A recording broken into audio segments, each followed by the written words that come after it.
As we ease out of lockdown, as our restrictions reduce, as we return to a more normal society, it's very easy to take the assumption that coronavirus has disappeared. This simply isn't true. It's a huge challenge when people say, well, the pub's open, the restaurant's open, why aren't practices open?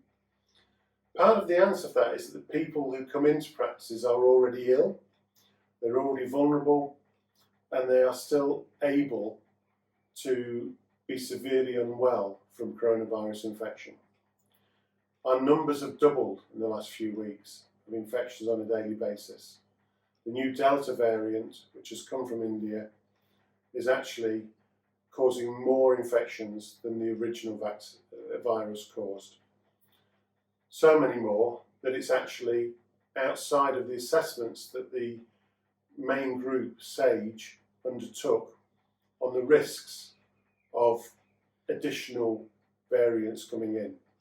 They only had a worst case scenario of 50% extra transmissibility. The new Delta variant is 60% more transmissible.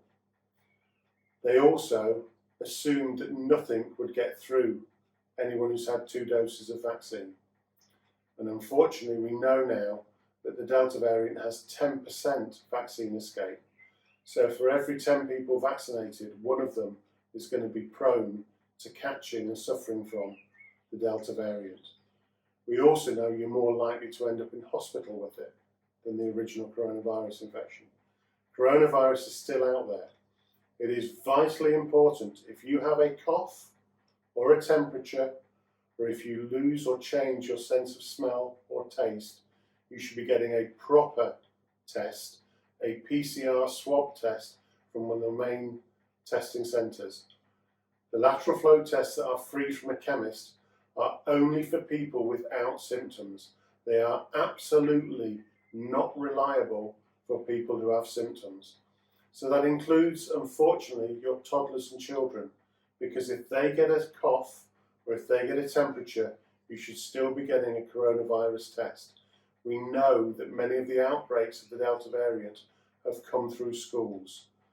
Please follow the advice, consider your space, consider your hands, consider your face masks, consider that you will do all the things you need to do to try and keep yourself safe. But if you get a symptom, go for that PCR swab test, because that's how we will actually help to control it on an ongoing basis.